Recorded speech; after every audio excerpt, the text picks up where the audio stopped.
You can go watch a stunt show at Disney, or you can come be in the stunt show here. Come here. If you want to be a filmmaker, this is the place to come to figure out where you want to be. If you're going to go from worth zero to worth $2 or $3 million, you're going to have to be an expert in something. And that means you have to be like the top, whatever percent, that top kind of 1-2% of that industry. Stunt people are human beings. People have a misconception about stunt people. They think we do all this dangerous stuff all the time and we risk our lives and this and that, which we do occasionally. But for the most part, what we're doing is more like a magic act than a daredevil performance. Now you're moving from being the stunt person to being the coordinator. It's taken me years to figure out how to do this stuff. I've been doing this for over 40 years and I've never broken a bone or been seriously injured. Nobody's ever died on a show that I've ever worked on. Where is the film industry at today? If you could go back and give your younger self advice, what would it be? And it doesn't have to be financial advice.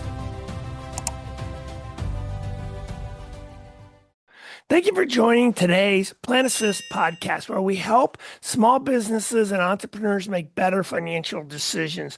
The goal is to interview successful business owners, either running kind of small businesses or managers or leaders in larger businesses, and kind of get some insights on some of the challenges they're having, how they're addressing those challenges, and then some of the opportunities they're having. Just real briefly, though, those of you who listen to this, Plan Assist is not a product. It's not an investment. It's a process to help you make better financial decisions. And kind of at the core, what we do is focus on kind of 3 questions to help you answer yes to. And the first question is your lifestyle aligned with your income? Is your income diversified and resilient? And then are you making progress on both? And whether you're running a business, a department, or individually, those are still really good questions to always come back to, because those are basic kind of first principle questions. And so we'll get into some of that in general kind of through the podcast. But today I am super excited to be joined by John Cann. He's a stunt coordinator, director, performer, and the president of Action Pack Stunts. John has spent more than 30 years working across film, television, stage, and live stunt productions, while also helping train and mentor the next generation with the Movie Institute. So with that, John, did I miss anything, or did you want to add anything? Well, that bio is a little bit old. I've been doing this for over 40 years now. Okay. And so I came out here to Florida to work with Kahana Stunt Ranch. Kim Kahana was the founder of Kahana Stunt School back in the 70s and had been training people up until 2 years ago in the stunt business. I went to Kahana Stunt School in Chatsworth, California in 1982. And so he was my first mentor. And Wow. when he passed away 2 years ago, his widow was Sandra Kahana was trying to maintain this 50-acre ranch out here in Florida by herself. And it was untenable for her to do that. And so she invited me down to help her reconstitute Kahana Stunt Ranch and get this place back up and running and do some new stuff. So How that's why I have exciting. yeah, it's very cool. I'm looking forward to it. And then how far out of Orlando are you? I know where Groveland is, but if someone's not necessarily listening to this, it's not from Central Florida. How far are you from Orlando? We're about 45 minutes outside of Orlando. Okay. So Yeah, nicely positioned from a right. movie perspective. Exactly. And we're far enough out that we're not close to any major airports or anything like that, so we don't have a lot of air traffic. You can shoot exteriors here without having to stop every 5 minutes for air traffic, which is kind of nice. Yeah, exactly. Do you do actual film production there, or is it mostly just focused on training? Well, the ranch itself is 50 acres. It's 25 acres high and dry and 25 acres of actual swampland, wetlands. And there's one section of it that's primarily set aside for stunt training and film training. And then the rest of the ranch is utilized as location film locations. So we have everything from pine forest to jungle to deciduous forest to horse stalls and everything out here. So pretty much anything you'd want to shoot, you can shoot here exterior, and then we have some small interior spaces you can use. Wow, how exciting. So today's conversation will be a fun one to hear. And you've been down here, like what you said, 4 months? Going on 4 months. Yeah, I came Okay. down here in April, so at the beginning of April, and I've been kind of going back and forth. It took me 5 trips between here and Dallas to get all my stuff down here, so it was quite an adventure. Yeah, But I'll bet. we got it So all moved down here, so it's all good. And one of the main things that we're doing is my business plan for Action Pack Stunts required a lot of space and a lot of shops and things like that in order to actually implement the business plan 100%. I've been doing it a little bit at a time for the last 30 years. Here and there, building a piece of equipment here, building another piece there, getting things dialed in, and doing it with my own money. And so when Sandra offered this opportunity to come down here and have 25 acres and a building and all kinds of other stuff to work with, it was a no-brainer for me. So we'll be able to put my entire action pack business plan into play as well as develop a lot of film stuff that we've been trying to get off the ground. So that'll be exciting. Well, I can't wait to get into that conversation. So one of the things that, and as we talked earlier, I start all these podcasts off with the same question, and that is if you could go back and give your younger self advice, what would it be? And it doesn't have to be financial advice. my advice would be to pay more attention in school. Okay. Pay more attention in math class because, when I was a kid, I was going to my algebra class and I'm like, when am I ever going to need this? I'm never going to use this, blah, blah, blah. Give me one good reason. And unfortunately, the teachers didn't have a good answer for me at the time that I could relate to. Had they understood what it was I was going to get involved in, they would have known, well, okay, let's see. When are you going to use algebra? Well, if you're jumping off a building that's X feet high and you've got to land at X distance from the building, what's your, how do you figure that out? When you get your paycheck, okay, who knew I was going to need algebra to figure out my paycheck? Yeah. You get your hourly rate and your daily rate, and then you figure that all out, and then you get a stunt adjustment on top of that, and that gets added to your daily rate, so you have to divide that by 8 and figure out your hourly rate, and then you get into overtime, which is time and a half, and then double time. And Yeah. by the end of the day, you have no idea how much money they owe you, so you don't know if your check's right if you don't know how to do algebra. So, and there's geometry, there's trigonometry, there's all kinds of stuff involved that I had to go back and relearn because I didn't pay attention. And it was just one of those kind of things where I realized that my teachers were right. I was going to need that stuff. They just didn't tell you why. They just couldn't tell me why. And I went to my guidance counselor in high school. He said, "What do you want to do?" I said, "I want to be a stuntman." He said, "No, really, what do you want to do?" And I'm like, well, I guess you're not going to be any help. Thanks a lot. And my advice to all you guidance counselors out there, if you don't know how to do something and one of your students wants to do it, then get him into a business class and get him a degree in business because it doesn't matter what he does, it's going to be a business. And he's Right. going to have to know how to do business and negotiate contracts and figure out pay scales and everything else. He could have told me to go, get a degree in physics. That would be Yeah, good for there's a stunt bunch of work. stuff he could have You know what said I'm saying? There's all instead of kinds of saying ways. whatever, right? Right. Instead of thinking that it's a pipe dream and that it can't be done. I mean, understandably, he was somewhat right. 2,000 kids a year go to Los Angeles or a month go to Los Angeles to become stunt people. And of those 2,000 people every month that go to Los Angeles to become stunt people, maybe 10 of them actually find somebody to teach them. And then out of those 10, maybe 2 of them ever get a job, and only one of them ever makes a living doing it. Yeah, I believe So that. it But boils down to a lot of competition and a lot of, and there's only 3 ways to get into the business. You're either born into it, marry into it, or find somebody to adopt you. It's a family business, just like the circus. so I want to comment on a couple things and then we can get into a conversation. The first one is pay attention in school because when you get into the workforce, some of the stuff that you learned in school is important.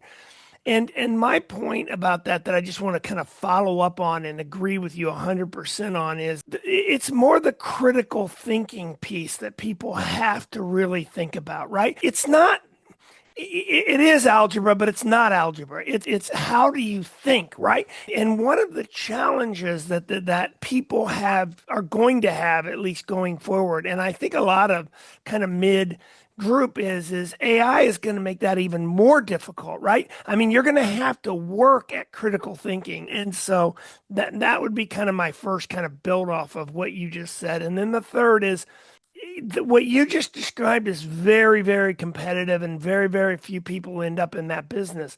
But I can tell you as a financial advisor, almost everything people do may not have quite as bad of odds as that, but darn close.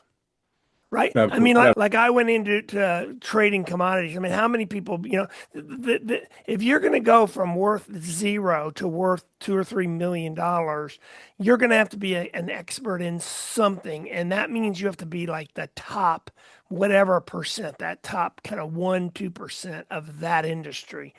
And whatever that industry is, you better plan on working hard at getting to that top tier, right? I mean, if you're going to make a living at it, you're not going to do it at 50%.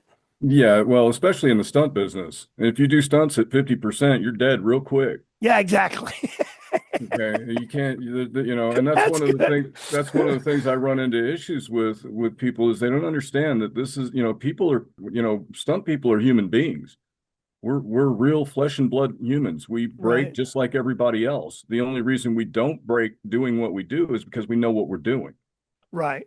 and we practiced. It's taken me years to figure out how to do this stuff. I've been doing this for over 40 years and I've never broken a bone or been seriously injured. Nobody's ever died on a show that I've ever worked on. Yeah, I that's, don't play with this stuff. It's incredibly dangerous. When you're lighting yourself on fire, rule number 2 in the stuntman's handbook, fire's hot and will burn you. yeah, And it's like all this stuff is pretty simple. Sharp is sharp, doesn't matter what it's made out of, it'll still cut you. Gravity is constant, the planet is hard. You have to remember these things. yeah, exactly. If you're That's and if you're good. not, if you're not remembering the basics, you can get into trouble real fast. And I So, think that applies to everything. so tell me a little bit about, I bumped into people that are making films and as an investor, kind of on the edges of investing. Tell me a little bit about how you go about not so much doing the stunts, though that's fun and interesting and really important, obviously part of it. But how do you get yourself, how do you network and get yourself in the film business? Because that is such a unique industry. And what I mean by that is it's not a normal business model, right? I mean, like in my world, the model's pretty straightforward. Go raise the money, the shareholders own the business, you make this much money, shareholders, that value of the business goes up. The people that do it make, some bonuses and make some money. That's not how the film industry works. It's a strange world, right? It's a very bizarre animal. Yeah, absolutely. It's a very bizarre animal. So where does the stunt world that you work in kind of fit into that industry? Well, usually when you're doing an action film, when you're doing actually any kind of film that has any kind of action in it, the stunts are, people have a misconception about stunt people. They think we do all this dangerous stuff all the time and we risk our lives and this and that, which we do occasionally. But for the most part, what we're doing is more like a magic act than a daredevil performance.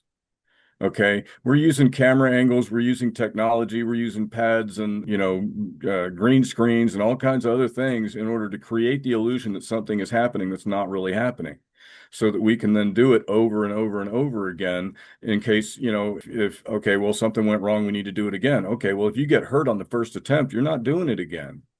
Right, Right. So you can't get hurt. It's not about getting hurt. It's about not getting hurt. And that's what people don't understand. They go, oh, I go out and break bones. I've never broken a bone doing this stuff. I don't do it. There's not a movie in the world worth breaking a fingernail over, much less dying for. right. It's just so a bunch of people can sit in a dark room and go, oh, wow, that was cool.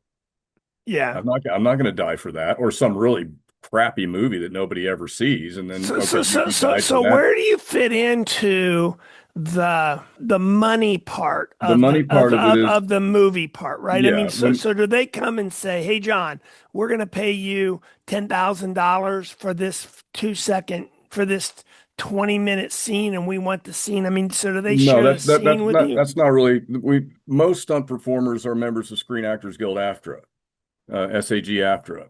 And so we have a set rate that's set by the union. Okay, Okay. And and that's a then per that day rate. and that's your per day or per week, whatever that rate is. Okay, And then guys like myself, I charge more than that. I don't work for scale because I've been doing this long enough. I'm worth more than that. Right. So, and it's just a fact. I can save you. You can pay me double, and I'll save you three times as much money as if you hired somebody who doesn't know as much as I do about the business. Okay, it's all about how much we can save production when it comes to getting a shot done, getting a very difficult shot done in one take, and moving on. And not spending all day trying to get this thing right because it's really hard to do, and you've got all these moving parts. But the stunt coordinator goes through, breaks down the script, and finds all of the scenes that have potential action in them. Okay, and then we put that on a spreadsheet, figure out how many people it's going to take, what the stunt adjustments are going to look like, if there's any specialized equipment that's going to need to be rented or bought, any kind of expendable equipment. If you've got ropes and lines and things like that, if you're flying people, you can't use used cables. You have to use new stuff whenever you're, flying a human being on a set. At least I do. I don't play with old equipment because that'll get somebody killed. And then, you figure out all the support services that are going to be necessary in order to get it done. If I'm doing a train robbery with horses, then I've got to figure out, where's the train, how fast is it going, who's who's And the then train and then engineer, you have to and then you have to be on site for that particular film, right? So if that film's Yes. being shot in Georgia or in wherever that film's being shot, then you'll be there. I should be there, or one of my representatives, one of my assistants should be on set all the time to make sure everything's being done properly so that we don't Okay. have any safety issues. But the budgeting, that's what the stunt coordinator does, is he puts together the action budget and designs the action for the film, and then submits that to the production manager, the production coordinator, and then they refine it and figure out all the props and all the special effects and all the things that they're trying to tie in because there's so many different departments involved. The main way that we get work, like I said, it's a family business, is the stunt coordinators usually have working relationships with producers and directors and people that they work with quite often. And you almost never see an open call for a stunt coordinator because How most many are producers there? already have a guy they work with, I see. So it's and kind of like this isn't a great analogy, but for someone listening will get it is if I'm a general contractor and I build, $5 million homes, I already know who I'm using for roofing, right. right? Exactly. I mean, I Exactly. already know who I'm using for my windows, right? I Right. mean, because that's the group I've used. And it's about trust. Yeah. When I got onto Walker, Texas Ranger, I didn't start working on that show until after the third season. So by the time I got there, that was a well-oiled machine. I mean, everybody knew what everybody else was doing, and you didn't even have to ask for things. It would just show up on set, because they knew you needed it. And it was a dream to work on that show because it just ran so smoothly. The first 3 years they were, cutting people and letting people go and doing this and that. But once they got the team dialed in, it went on for 5 years, just smooth as silk. And that's the kind of show that it's kind of the same stunts over and over again. They're There's they're there's no different. such thing as the same stunt over and over again. That doesn't work Doesn't that way. exist. You never do the same job You twice. always think of it as a You're brand al- new well, you're start always from zero. well, you're always doing something different. I mean, I did 8 high falls on the show, and people think, oh, well, high falls are the same thing. Well, one of them I got blown up. I blew myself backwards out of a six-story window in the interior atrium of the ATM building, or the UPN building in downtown Dallas. One of them I got thrown off the roof by Chuck Norris. Another one I jumped out of a window into the back of a moving truck. And So they were H all different. they were all different. Every single fall was different. They all looked different because there was different motivation for each fall, and there were different setups. Sometimes I used a box catcher, sometimes I used an airbag, sometimes I used a porta pit. It just depended on what was going on. What was So best? yeah, and there's really, that's one of the things I love about this business. I never do the same job twice. So back to the business, because that's who we're kind of talking to. Is let's say a Yeah. small business person, kind of out there building a business, et cetera. What's kind of the one thing that you find as the challenge as a small business owner obviously it's different because you do stunts, but what parts of the small business pieces probably your biggest challenge, and then we'll talk a little bit about your opportunities. The biggest challenge is maintaining parity with the technology that's being developed because this business changes every 5 minutes. There's new stuff. I built equipment, that it was state of the art, 20 years ago. It was the best stuff on the market. Still is the best stuff on the market, but the equipment itself is obsolete because they've moved on to different techniques for doing the same thing. So, instead of using an air ram to throw somebody through the air, which when I developed the air rams, we didn't have the technology to make the cables disappear. Okay. So now we put a big old fat cable on somebody that can't possibly break, and we pull them through the air instead of having them thrown through the air, which is safer. Okay. Because the cable, the new cables can't break, and we can make it disappear in post-production. The editing guys can just say, okay, get rid of all the straight lines going over, get rid of you put an orange cable on somebody, say get rid of all the orange, and boom, it's gone. Right. Okay. And you don't have to go frame by frame and erase it and all that kind of stuff. We used to use really thin steel cables and those would break, right? Where, So yeah. it was safer to use the air ram because you didn't have to worry about the cable breaking.